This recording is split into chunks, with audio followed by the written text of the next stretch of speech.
Hello जय हिंद। नमस्कार दोस्तों।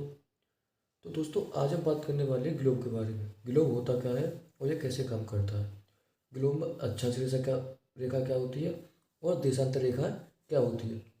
आज पूरा इसके बारे में आप लोग जानने वाले हैं, डिटेल करने वाले हैं अक्षांश रेखा और देशांतर रेखा के बारे में। ग्लोब होता क्या है, कैसे काम करता है, अक्षांश रेखा क्या काम करती है, कैसे काम करती है, ठीक है। और ग्लोब में कहाँ पर, पृथ्वी पर कहाँ पर ज़्यादा गर्मी होती है, कहाँ पर ठंड होती है, इस बारे में आज हम जो है पूरी तरह से बात करने वाले हैं, ठीक है। आप देखिए, आपने देखा हो पृथ्वी किस तरह से होती है।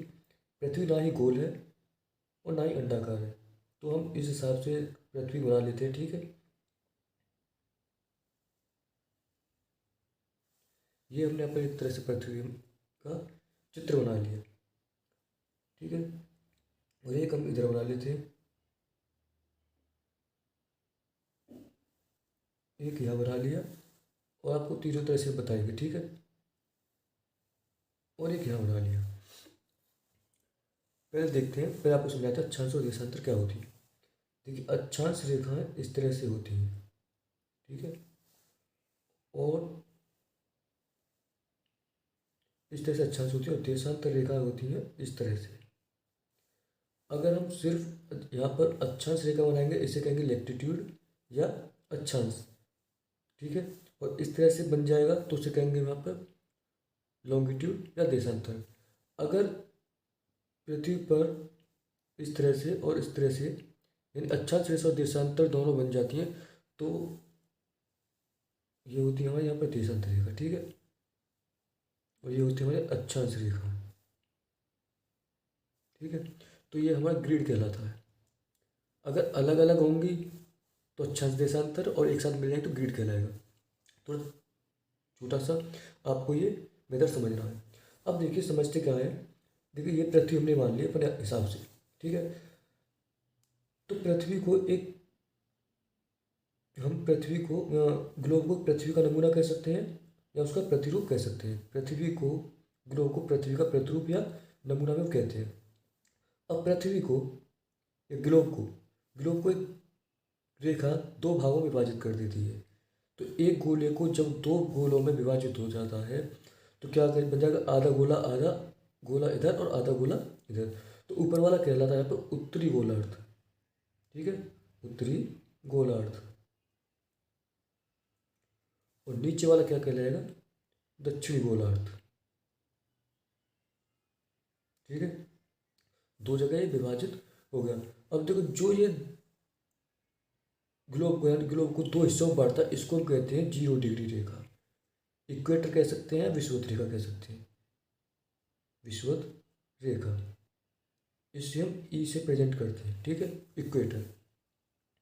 अब देखिए, जब पृथ्वी के ऊपर जो विषुवत रेखा, उसके ऊपर एक रेखा और है जिसे कहते हैं हम कर्क रेखा, कर्क रेखा, कर्क रेखा कितने डिग्री पर है, 23.5 डिग्री पर। यहाँ लिख देता हूँ, ठीक है, 23.5 डिग्री पर पृथ्वी ये 23.5 डिग्री क्या है, झुकी हुई है। तो इसको कहते हैं कर्क रेखा। और नीचे की तरफ भी एक रेखा बनती है, इसे कहते हैं यहाँ पर मकर रेखा। ये भी यहाँ पर क्या है, 23.5 डिग्री पर झुकी हुई है, मकर रेखा, ठीक है। अब मान लीजिए कोई कोण इस तरह से, ये क्या है, 90 डिग्री का होता है, ठीक है। अब जब ये इधर घूम जाएगा, 23 डिग्री झुक जाएगा, तो 23 डिग्री कहलाएगा। तो इधर का क्या कहलाएगा, ये कहलाएगा 66.5 डिग्री हो जाएगा। भाई 90 डिग्री से 23.5 डिग्री जाएगा, 66.5 डिग्री बचेगा। तो इसके ऊपर एक रेखा और आती है 66.5 डिग्री पर, 66.5 डिग्री पर आती है, उसे कहते हैं आर्कटिक रेखा, आर्कटिक रेखा। तो नीचे भी 66 डिग्री पर आती है, 66.5 डिग्री पर, उसे कहते हैं अंटार्कटिक रेखा,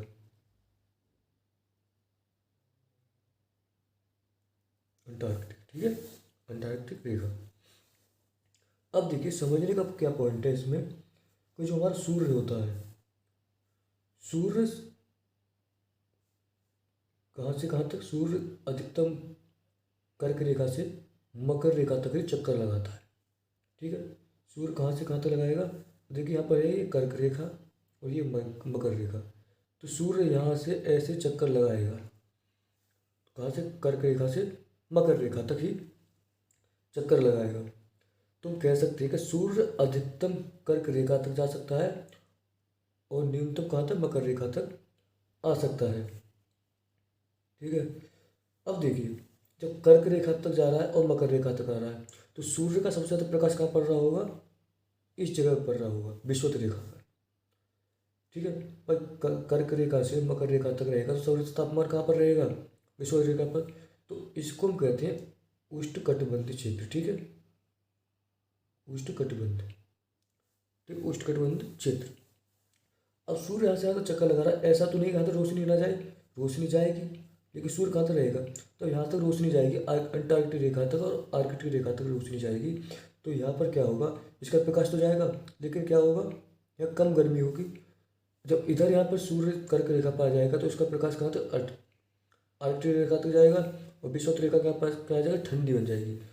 और जब यहाँ से कर्क रेखा से विषुवत रेखा पर आएगा तो यहाँ ठंडी हो जाएगी। तो हम कह सकते हैं कि कर्क रेखा से अंटार्कटिक रेखा तक ठंड और गर्मी का मौसम होता है, यानी सूर्य जब यहाँ आता है तो गर्मी हो जाती है और जब सूर्य यहाँ आता है तो ठंडी हो जाती है। तो हम कह सकते हैं इसे शीतोष्ण, ठंडी और गर्म वाला शीतोष्ण वाला क्षेत्र। ठीक है, शीतोष्ण। और ऐसे ही ये वाला हो जाएगा शीतोष्ण क्षेत्र। ठीक है। अब इसके बाद जब यहाँ तक सूर्य चक्कर लगा रहा है तो यहाँ तक गर्मी उठने जा रही है, लेकिन इसके बाद रोशनी नहीं पहुँच पाती है, तो वहाँ क्या कहलाता है, ये जो सबसे ज़्यादा ठंडी होती है उसे कहते हैं शीत। ठीक है। और यहाँ पे क्या हो जाएगा, शीत क्षेत्र। जो सबसे ज़्यादा ठंडा है, बर्फ जमती है, सबसे शीत क्षेत्र कहलाता है। तो देखिए जैसे जैसे यहाँ पर क्या है, जितना ठंडा मौसम होगा उसे जीव जंतु ही कम मिलेंगे, और जैसे जैसे वो थोड़ा तापमान की तरफ आएंगे, टेम्परेचर की तरफ आएंगे, तो जीव जंतु ज़्यादा मिल जाएंगे। कभी देखा होगा कोई ठंड में जीव जंतु बच नहीं पाते, लेकिन गर्मी में और ठंड का मौसम होता है तो अच्छे खासे जीव जंतु यहाँ पर बच जाते हैं। ठीक है। अब देखिए ये अक्षांश रेखा जो खींची होती है, इनकी संख्या कितनी होती है, अभी आपको समझना है। तो अक्षांशों की संख्या, अक्षांशों की संख्या कितनी होती है, देखिए 100 कितना, 90 डिग्री। तो यानी विषुवत रेखा से ऊपर कितनी होंगी, 90। हम कह सकते हैं उत्तरी गोलार्ध में कितनी है, 90 प्लस, और 90 कितनी है दक्षिणी गोलार्ध में, 90 दक्षिणी गोलार्ध में। विषुवत रेखा से 90 इधर और 90 उधर कितने हो गए, 180, और प्लस एक विषुवत रेखा जो 0 डिग्री है, तो इसको भी हम कह सकते हैं +1 और बराबर हो जाएगा 181। अक्षांशों की रेखा कितनी होगी, अक्षांश रेखाओं की संख्या कितनी, 181। अब दूसरी बात, अब देखो हमको पता चलेगा कि गर्मी कहाँ होती है, ठंड कहाँ होती है। अब देखते हैं दो अक्षांशों के बीच की दूरी कितनी होती है, अक्षांशों के बीच की दूरी, दूरी सबसे कहाँ होती है, दो अक्षांशों के बीच की दूरी होती है यहाँ पर 111 किलोमीटर, 111 किलोमीटर होती है। ठीक है, 11 नहीं, 111, 111 किलोमीटर दूरी होती है दो अक्षांशों के बीच की। आपने देखा कितना, 180 उसकी संख्या हो गई, और 111 किलोमीटर के बीच की दूरी होती है। सूर्य अधिकतर कहाँ तक जा सकता है, कर्क रेखा तक अधिकतर जा सकता है, और न्यूनतम कहाँ से कहाँ आ सकता है, मकर रेखा तक न्यूनतम आ सकता है। तो ये छोटी जानकारी अक्षांशों के बारे में। अब जानते हैं हम देशांतरों के बारे में। देशांतर का आखिर काम क्या होता है और कैसे काम करते हैं। तो हम देखिए, ये मैंने बनाया है, तो इस तरह से यहाँ पर देशांतर की रेखा बना लेते हैं। ठीक,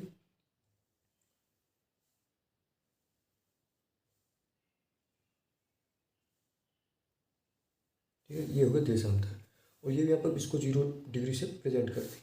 ठीक है। अब देखिए, इसे हम कहते हैं पूर्वी, पूर्वी देशांतर, और इसे कहते हैं पश्चिमी देशांतर, पश्चिमी देशांतर। देशांतरों का काम क्या होता है, देशांतर, देशांतर दो ध्रुवों को मिलाने का काम करती है। देशांतर का क्या कहते हैं, दो ध्रुवों को मिलाने वाली रेखा को क्या कहते हैं, देशांतर कहते हैं। ठीक है, दो ध्रुवों को मिलाने वाली, दो ध्रुवों को मिलाने वाले को क्या कहते हैं, देशांतर कहते हैं। अब देशांतरों को देखते हैं क्या है, 0 डिग्री होता है। अब देखिए 0 डिग्री पे स्थित है, एक रेखा खींच दी गई, काल्पनिक रेखा जो डिवाइड करती है। अब देखिए पूर्व में 180 देशांतर होते हैं और पश्चिम में भी 180 देशांतर होते हैं। ठीक है। अब देखिए देशांतर काम क्या करती है, देशांतर काम करती है समय और तिथि को बताने के लिए। जो भी हम अपना जो किसी भी देश में समय तिथि निकाली जाती है वो देशांतरों की ही मदद से निकाली जाती है। ठीक है। और देखिए दो देशांतर जो हैं, ये दो देशांतर, इसके बीच की दूरी, यहाँ पे इसके बीच की दूरी आ जाती है, दूरी 111 किलोमीटर, 111.32 किलोमीटर। ठीक है। और इनके बीच की दूरी को गोरे कहते हैं, गोरे कहते हैं। दो देशांतरों के बीच की दूरी को क्या कहते हैं, गोरे कहते हैं। अब देखिए संख्या कितनी आती है देशांतरों की, यहाँ पर संख्या की बात करें तो कितनी आएगी यहाँ पर। अब देखिए 180 इधर और 180 इधर। ठीक है। अब देखिए आपको समझना है पृथ्वी क्या गोल है। अब देखिए मैंने जैसे एक गोल खींच दिया, ठीक है, ये मैंने एक पॉइंट मान लिया, 1 2 3 4। ठीक है, 1 2 3। ठीक है, ये पॉइंट माना मैंने, इधर से गिनती चालू कर दी, 1 2 3 4। यहाँ तो 4 बैठ रहा है। अब इधर से गिनते हैं तो 1 2 3 4, तो इधर से भी 4 बैठ रहा है। तो इसका मतलब एक संख्या, एक जो रेखा है तो वो 2 बार गिनी जा रही है। तो हम इसे कह सकते हैं संख्या कितनी है यहाँ पर, पश्चिम में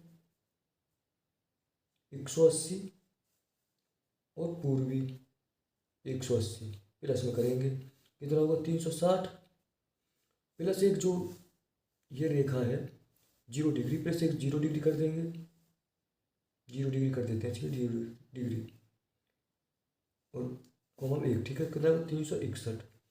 अब माइनस करेंगे हम 1, क्योंकि एक ही रेखा पर 2 बार गिनी जा रही है इसमें। जब इधर से चक्कर लगाएंगे, उधर घूम के जाएंगे तो, और इधर से घूम के जाएंगे तो एक ही रेखा 2 बार गिनी जाएगी, तो एक रेखा घटा देंगे तो 360। देशांतरों की संख्या यहाँ पर कितनी आती है,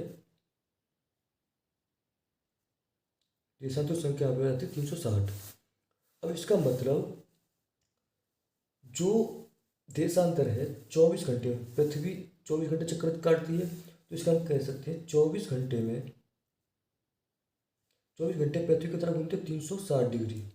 देखिए समझना बहुत ही इंपॉर्टेंट है और काफ़ी बढ़िया है, और आपको इससे समय तिथि बड़ी आसानी से निकाल सकते हैं अगर आपको समय, अपने देश का मानक समय याद है तो।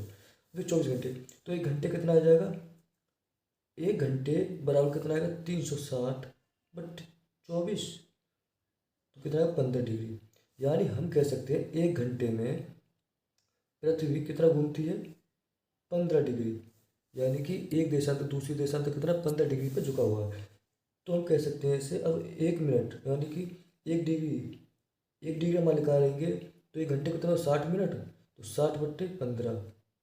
ठीक है, 15 से डिवाइड करें 4, यानी 1 डिग्री घूमने में 4 मिनट का समय लगेगा पृथ्वी को। 1 डिग्री घूमने के लिए 4 मिनट का यहाँ पर समय लग जाएगा। ठीक है, संख्या कितनी होती है 360, समय कितना 24 घंटे 360 डिग्री, 1 डिग्री में कितना 4 मिनट, यानी कि 4 मिनट का समय होता है दो देशांतरों के बीच में, 4 डिग्री का समय होता है। ठीक है। अब देखिए इसकी जो दूरी है, मैंने आपको लिखा है कितना, 111.32 किलोमीटर दो देशांतरों के बीच की दूरी। लेकिन देखो अक्षांश में समांतर दूरी होती है, सभी अक्षांशों में एक समान दूरी होती है, लेकिन देशांतरों के बारे में ऐसा नहीं है।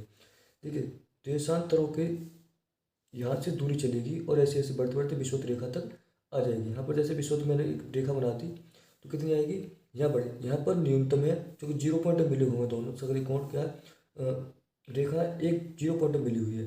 तो हम कह सकते हैं देशांतरों के बीच में अधिकतम दूरी होती है विषुवत रेखा पर, और न्यूनतम जो दूरी होती है, अधिकतम अधिकतम दूरी विषुवत रेखा पर। ठीक है, विषुवत रेखा, और न्यूनतम दूरी कहाँ होती है, न्यूनतम दूरी होती है यहाँ पर 0 डिग्री पर। ठीक है, 0 डिग्री पर न्यूनतम दूरी और अधिकतम दूरी विषुवत रेखा पर।